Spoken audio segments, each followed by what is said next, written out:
Today, I hope we're going to talk a little bit more about how to use your scheduler. Obviously, you're using it for listing out all the different curriculum that you're using, but there's some things that are hidden in there, so the bonus stuff.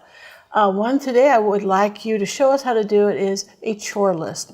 So we can add as many chores as we want, and then the child will have these boxes that they can check off as they go along. So can you show us how that works? Yep. Okay, go to timberdoodleschedules.com, log in. Okay, now choose the grade you're working on. After you've filled in all the information you want for the curriculum itself, then scroll on down to the bottom and say we're going to add a course. So let's add sweep floors first.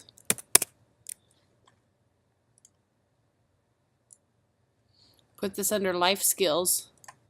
Unit type will put all hardwood floors. This item reoccurs daily.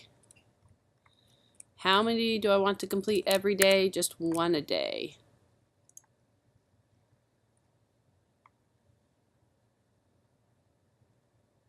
And create course.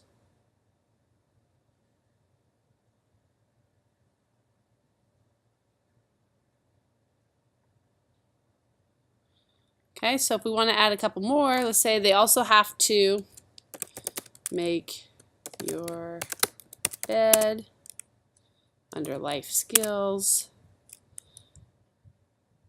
This is a project. This item reoccurs daily, once a day. Create course. Then after you've added all the chores you want to add, then say create schedule, then generate schedule, and then let's look at what that will look like.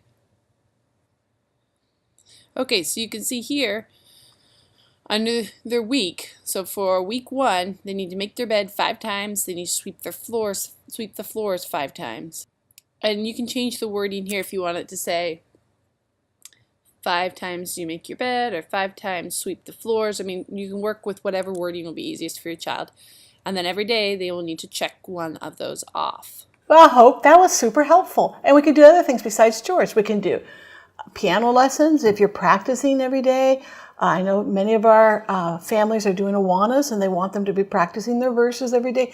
Anything you would want to be able to check off, particularly on a daily basis, you're telling me we can do that now, right? Absolutely. Super.